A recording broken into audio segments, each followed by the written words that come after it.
azan dan sebutkan enggak usah azan. Anda baca syahadat coba. Yang keras. Asyhadu an la ilaha illallah wa asyhadu anna Muhammadar Rasulullah. Stop. Asyhadu anna. Sebutkan yang keras. Sesungguhnya aku bersaksi tiada Tuhan selain Allah, dan aku bersaksi bahwa Nabi Muhammad adalah utusan Allah. Muhammad Muhammad jaddak atau jaddi. Muhammad kakek ente atau kakek anak? Muhammad kakeknya engkau atau kakeknya saya? jatuh Kak. Apa artinya? Kakek Habib. Hah? Kakek saya, kakek Habib. Di sini saya ingin menginginkan Anda jadi saksi jadi kiai yang kemarin ya. Ini perumpamaan aja. Enggak, sudah terakhir, udah final terakhir. Anda ceritanya jadi kiai yang kemarin. Udah ada kiai yang memberatkan. Kiai yang tadi mengkultuskan diri sebagai Habib. Asyhadu anna Muhammad Rasulullah. Coba sebut lagi. Asyhadu anna Muhammad Rasulullah. Asyhadu anna Muhammadar Rasulullah. Muhammad jaddak atau jaddi. Muhammad kakekmu atau kakekku? Kalau engkau berkata Muhammad kakekmu, kadzabta, kamu bohong. Muhammad kakeknya siapa? Kakek. Kalau engkau mengakui Muhammad kakekku, kenapa engkau bisa berani menjadi saksi yang memberatkan, menjadi saksi yang ingin memenjarakan anak sebagai cucu kakek yang ente bilang mengaku sebagai umat Nabi Muhammad SAW? Itu adalah khutbah anak punya kakek Al-Imam Ali Zainal Abidin di hadapan Yazid. Ketika Yazid sudah kacau balau, Yazid bilang azan untuk menghentikan khutbahnya, untuk menghentikan pernyataan Imam Ali Zainal Abidin. Tiba-tiba ketika khutbah, ketika azan sampai dia asyhadu anna Muhammadar Rasulullah. Apa kata Yazid? Apa kata Imam Ali Zainal Abidin? Ya Yazid, Muhammad jaddak atau jaddi? Yazid, Muhammad kakekmu atau kakekku? Lau qulta Muhammad jaddak kadzabta faqad kafarta. Kalau kau bilang Muhammad kakekmu, maka engkau telah berdusta dan engkau keluar dari agamamu. Walau qulta Muhammad jaddi, dan kalau engkau berkata Muhammad kakekku, kenapa engkau penjarakan aku? Kenapa engkau bunuh ayahku? Kenapa engkau potong leher ayahku? Padahal engkau mengaku sebagai umat kakekku. Itu khutbah Imam Ali Zainal Abidin kakek yang Anda bawakan sekarang, yang antum Anda perumpamakan sebagai kiai. Terima kasih. Assalamualaikum warahmatullahi wabarakatuh. Teman-teman, kita bertemu kembali di channel Cahaya Hidayah. Nah teman-teman, jadi review kali ini saya akan membahas yaitu perkataan dari Bahar bin Smith ya teman-teman. Jadi Bahar bin Smith ini ya menanyakan sesuatu tentang terkait ya Rasulullah itu kakek ente apa kakek ane gitu ya teman-teman. Jadi Bahar bin Smith dengan PD-nya mengklaim bahwasanya Rasulullah SAW itu adalah kakek Bahar bin Smith. Jadi Bahar bin Smith itu mengikuti yaitu tragedi Karbala yang dimana Syed Ali Zainal Abidin ini ditangkap masa pemerintahan Muawiyah, dan masa itu Muawiyah menyuruh Yazid yaitu untuk memenjarakan Syed Ali Zainal Abidin. Nah, kalau Syed Ali Zainal Abidin ini jelas-jelas yaitu adalah keturunan Nabi SAW. Lalu kemudian Syed Ali Zainal Abidin ini ditangkap dan ingin dipenjarakan. Tapi ini berbeda ya teman-teman ya, tentang kasus Bahar bin Smith ini yang mengaku sebagai zuriat Nabi SAW ya, yaitu di mana Bahar bin Smith ini dengan PD-nya Rasulullah itu kakek ente apa kakek ane. Nah teman-teman, yang saya ingin bahas di video ini adalah ada seorang yang selalu mengklaim dirinya ini adalah keturunan Nabi SAW, yang selalu mengatakan bahwasanya di dalam tubuh anak ini ada darah suci yang mengalir yaitu darah Rasulullah SAW. Nah seperti itu. Jadi video-video yang di awal tadi yang dimana Bahar bin Smith ini ya mengatakan bahwasanya Rasulullah itu kakek ente apa kakek ane, itu meniru yaitu perkataan dari Syed Ali Zainal Abidin, yang dimana Syed Ali Zainal Abidin ini adalah benar-benar keturunan Rasulullah SAW. Tapi Bahar bin Smith ini hanya mengklaim ya teman-teman, hanya ikut-ikutan ya teman-teman. Nah teman-teman, jadi ini ada video juga dari Bahar bin Smith ya, coba mari kita simak videonya. Ketika saya diborgol, itu yang borgol saya. Dia bilang, Habib, saya mohon maaf Habib, ini cuma perintah. Saya bilang, tahukah engkau, pernahkah kau membaca ayat Qul la as'alukum alaihi ajrun illa mawaddata fil qurbah? Iya Habib, pernah. Orang yang berada di hadapanmu, yang kau borgol tangannya, perutnya, kakinya, ini adalah Al-Quran. Apakah setiap sholawat engkau membaca Allahumma sholli ala Muhammad wa ala ali Muhammad? Iya Habib, saya adalah Ali Muhammad yang kau baca setiap kau sholat. Engkau mengaku sebagai umat kakekku, tetapi engkau memborgol anak cucu. Nah teman-teman, jadi apakah teman-teman percaya bahwasanya Bahar bin Smith ini adalah zuriat Nabi SAW? Nah teman-teman, jadi ini ada video dari Kiai Imaduddin Al-Bantani. Coba mari kita simak videonya. Sesungguhnya orang yang paling mulia di sisi Allah adalah orang yang paling bertakwa. Ada orang yang mengatakan orang yang paling mulia adalah orang yang bernasab kepada Rasulullah. Betul?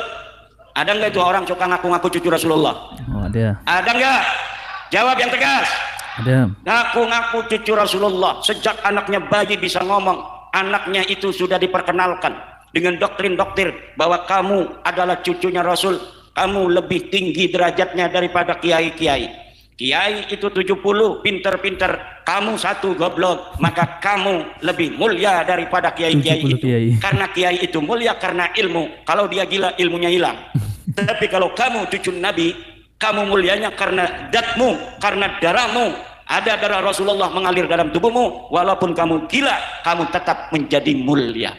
Akhirnya orang-orang yang begini tumbuh dalam kesombongan zat. Iya. Tumbuh di dalam perkembangan otak yang tidak waras. Dirinya merasa lebih tinggi paling dari orang mulia. lain. Ada dibikin kitab-kitab yang mendukung pendapat-pendapat dusta, katanya dari Ibnu Hajar Al-Haytami yang berfatwa bahwa orang yang alim kalah derajat dengan keturunan Nabi yang bodoh. Ketika diverifikasi di dalam kitab Ibnu Hajar, ternyata keterangan itu tidak ada. Ada di dalam kitab seorang Habib namanya Zain bin Smith yang katanya Ibnu Hajar berfatwa orang yang alim tapi bukan keturunan Nabi maka derajatnya kalah dengan keturunan Nabi yang bodoh.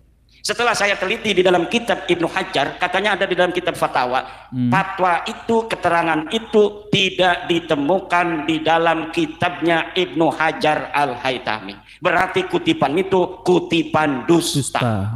Bahkan yang ada di dalam kitabnya Ibnu Hajar Fatawinya mengatakan ilmu lebih mulia daripada nasab. Kemudian diverifikasi di dalam kitab-kitab ulama Ahlussunnah wal Jamaah seperti Al-Bajuri, Syekh Nawawi At-Tanara Al-Bantani, Syekh Nawawi dalam Maraqil Ubudiyah, sama dengan ulama-ulama lainnya bahwa orang alim walaupun dia bukan turunan Nabi, di sini ada orang keturunan Nabi yang bodoh, maka orang alim yang anak tukang kangkung ini lebih mulia 60 derajat daripada keturunan Nabi yang bodoh. Itu ada di dalam kitab Maraqil Ubudiyah karangan orang Banten, Syekh Nawawi At-Tanara Al-Bantani. Innal alim alladhi lam yansub ilaihi sallallahu alaihi wa alihi wasallam yafuqu alal jahil alladhi yantasibu ilaihi sallallahu alaihi wasallam bisittina darajah. Orang alim yang tidak bernasab kepada Rasulullah itu mengalahkan orang bodoh yang bernasab pada Rasulullah bisittina darajah dengan 60 derajat. Siapa saja dia bisa baca kitab, mondok, maka dia yang akan jadi kiai. Walaupun dia anak tukang cilok, dia anak tukang mainan balonan, dia anak tukang es krim, dia anak tukang pring, tapi dia mondok, pinter, dia lebih mulia daripada anak kiai tapi goblok kebina-bina. Nah teman-teman yang dimuliakan oleh Allah SWT, jadi itulah ya tanggapan dari Kiai Imaduddin Al-Bantani tentang terkait orang-orang yang selalu mengaku-ngaku sebagai zuriat Nabi Sallallahu Alaihi Wasallam, ya dimana mereka itu ya tumbuh dewasa lalu kemudian dengan sombongnya merendahkan yaitu orang-orang yang ya tidak keturunan Nabi Sallallahu Alaihi Wasallam. Karena merasa mereka itu keturunan Nabi, maka mereka itu merasa kastanya itu paling tinggi. Dan sampai-sampai mereka itu ya mengatakan bahwasanya satu Habib yang bodoh itu lebih mulia daripada 70 kiai. Itu ada dalam kitab-kitab mereka ya teman-teman. Nah itu bukan ajaran dari Islam teman-teman, itu ajaran dari Ba'lawi kalau seperti itu. Yang sebenarnya adalah ajaran Islam ini adalah orang yang paling mulia di sisi Allah adalah orang yang paling bertakwa kepada Allah Subhanahu wa taala, bukan karena nasab. Nah, teman-teman ya, sampai-sampai mereka itu mengharamkan kalau ada ya syarifah itu adalah keturunan Nabi. Ya, syarifah itu adalah julukan perempuan keturunan Nabi tapi perempuan syarifah. Itu kalau syarifah dinikahi oleh orang-orang yang bukan Arab ya ataupun bukan keturunan Nabi yang menikahinya, maka nikahnya itu haram teman-teman. Itu menurut mereka. Dan mereka ini juga mengatakan bahwasanya Rasulullah marah gitu ya. Jadi membawa nama Rasulullah. Kecuali mereka ini bisa mengembalikan keperawanannya. Coba teman-teman ya, sampai segitunya teman-teman. Mereka itu ya melarang syarifah itu menikah dengan orang-orang non-Arab ataupun kita sebut orang-orang pribumi ya teman-teman. Jadi tidak dibolehkan. Padahal ya teman-teman, di dalam agama Islam itu, di dalam ajaran Rasulullah, putri Rasulullah saja itu dinikahi oleh sahabat Utsman. Nah, seperti itu teman-teman. Sahabat Utsman itu bukan dari keluarga Nabi, bukan ya. Tapi boleh menikahi. Nah, mereka itu menentang yaitu ajaran Rasulullah Shallallahu Alaihi Wasallam ya teman-teman. Nah, seperti itu ajarannya teman-teman. Jadi ajarannya itu ya menyelisih ajaran Rasulullah Shallallahu Alaihi Wasallam. Tapi ya teman-teman, sebaliknya mereka itu ya Habib-habib ini yang katanya zuriat Nabi, mereka ini malah menikahi orang-orang non syarifah ataupun orang-orang pribumi asli Indonesia. Itu boleh malah teman-teman. Jadi mereka itu melarang syarifah dinikahi orang pribumi non Arab ya. Tapi ketika itu mereka ini malah membolehkan para habib ini menikahi orang-orang pribumi. Ya, enak ya teman-teman, seperti itu ya teman-teman. Jadi mereka itu membuat suatu hukum sendiri. Nah teman-teman yang dimuliakan Allah SWT, kita kembali ke Bahar bin Smith ya, yang selalu mengatakan bahwasanya di dalam tubuh anak ini ada darah suci yang mengalir dari Rasulullah SAW. Itu dulu ya teman-teman ya, itu dulu. Tapi sekarang Bahar bin Smith ini ya mungkin sudah tidak seperti itu lagi teman-teman ya. Karena banyak kaum muslimin ini yang sudah faham tentang tesisnya Kiai Imaduddin Al-Bantani teman-teman. Jadi dari ilmu nasab ya, kitab nasab, kitab sezaman, filolog dan tes DNA, mereka itu ya tidak bisa membuktikan secara ilmiah. Nah oke teman-teman, kita bertemu kembali di video berikutnya. Jika video bermanfaat jangan lupa like dan subscribe di channel Cahaya Hidayah. Wabillahi taufiq wal hidayah. Wassalamualaikum warahmatullahi wabarakatuh.